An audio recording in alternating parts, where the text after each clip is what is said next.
It literally achieves absolutely nothing.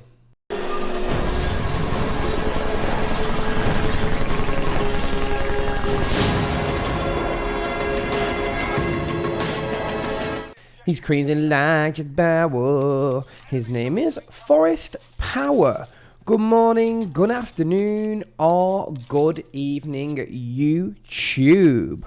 So, all this talk at the moment about Ukraine being invaded and an imminent threat of World War III started me thinking about the topic of war itself. It seems like we tell children when they are very young to solve their disputes by mutual agreements and by working things out, but yet adults, on the other hand, just seem contented to bash each other on the head until one of them relents in some kind of manhood measuring competition. A quick Google search revealed to me that the very first ever war recorded was between the territories of Elam and Sumeria. Now, that conflict happened 2,700 years ago, and it seems like war has been born out of this tribal sort of mentality. Me not liking you, you not liking me, therefore we fight.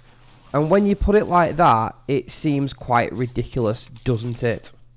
And it's made to sound even more ridiculous by the fact that yet some 2,700 years later, with all the technological and societal advances that we have endured and experienced as human beings, it seems like we're never too far away from another conflict ourselves at any given moment in time. Now, the English teacher rooted deep within me wanted to know about the etymology or the history of the word war and where it comes from. I was actually surprised to find out that the word war comes from a word from the German language called Warren. I don't know if I pronounced that one right, but essentially the word is to do with a state of confusion. So the literal translation of the word war means to confuse. And I think there's a pretty big irony attached to that when you think that most conflicts and most wars come from some form of confusion between two sides or some kind of misunderstanding. Now, I can see some of you sat there already thinking that this video is going to be some hippie left-wing propaganda that tries to promote the fact that war should not be allowed under any circumstances at all. However, I do acknowledge that sometimes bullies simply will not listen to another side of the argument, and in that respect I think that sometimes war is inevitable. However, I think there's a big difference between defending what you actually believe in and want to fight for, or actually starting a fight or conflict yourself. I think that my main problem with war comes from the fact that after a conflict has taken place, there's never much restorative work done to try to make things a bit more tension-free between both sides. What tends to happen is the victors of a particular war, battle or conflict do kind of put in place some punishment for the losing side. World War II is a classic example of this. Now, I don't know how much that you guys do know about history out there, but World War II for me happened off the back of World War I and was a direct consequence. At the back end of World War I, when the British forces, along with those people that were fighting alongside them, won, what they did then is they painted the Germans as basically the people to blame for World War I in its entirety, and they put in place a number of punishments that came through a treaty called the Treaty of Versailles that were really, really harsh on the German people. In actual fact, the Germans referred to it as a diktat, which means something that's been dictated to them, and they don't really agree with it. So lots of things were done to the Germans, such as making sure that they couldn't have a big army, making sure that the territories were reduced greatly. And what that did for 20 years in Germany was make the German people feel pretty bitter about the end of World War One, because obviously in a conflict there are always two sides to a story.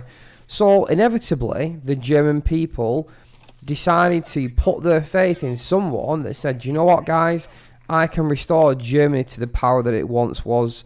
Who was that guy? Obviously it was Adolf Hitler, and we all know how that played out. I'd like to think that there could have been a case for, at the end of World War One, sitting all parties down a little bit more amicably and saying, listen guys, we know that we've done wrong, we know that you guys have done wrong, and we know that you blame us, and it's vice versa as well, but let's try and work something out diplomatically. But obviously that didn't happen, and the eventual knock-on result of it all was that Hitler came to power and World War II kicked off. I just feel like really aggrieved that the history of humanity is seemingly just a history of war. If you think about the lessons that you did in high school history, for example, I'd argue that 80% of them revolved around the topic of war. And that, ladies and gentlemen, is a really sad legacy for the human race to leave on this planet. I actually think that it's crazy that a term like war hero is so prevalent in society today, because I think that the term war hero is actually almost an oxymoron. Yes, I tip my hat off to those people that have defended my freedom over the past kind of 150 years and made it so that the country that I live in is free from oppression. But in actual fact, can anyone be a hero in a wartime situation?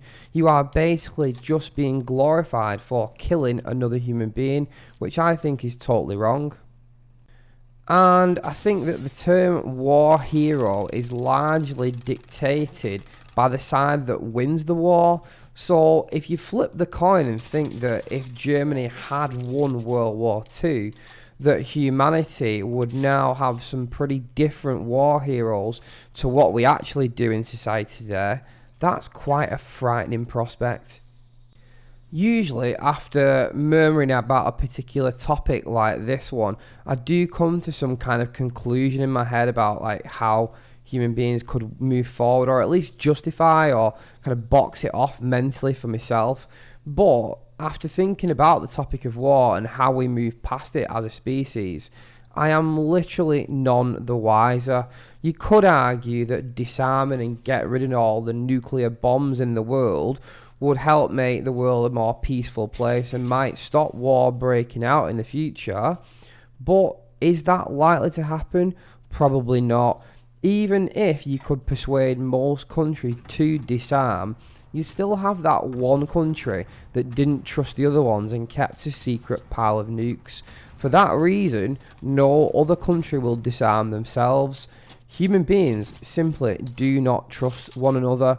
And when you think about all the fighting, violence and war that's come over the last couple of thousand years, it's probably justifiable. So there you have it. Most of the time I like talking about positive and light-hearted topics and seeing what people think about those on here, but I can't help but sympathise with those people in the Ukraine at the moment, obviously with this imminent threat of invasion looming over them. I think that war is a horrendous thing for anyone to live through, and I would not wish it on one soul living on the face of the earth. I guess that I am worried too that this conflict could blow up into something bigger if some of the countries that have started talking and discussing it start to flex their muscles in a bigger way than they already are doing. What do you guys think about this topic though? Do you think that we'll ever reach a point in human civilization where we'll actually eradicate war itself? Or are we doomed as a species to continue repeating the mistakes of the past? Let me know your thoughts in the comment section below, because community engagement is what this channel is all about. If you have made it this far through the video, please drop me a like, as that helps me massively with the algorithm. And do not forget to subscribe with notifications on for future videos. As always, ladies and gentlemen, thank you very much for watching this video. Muchas gracias. I'm Forrest Power, and this has been Emotional.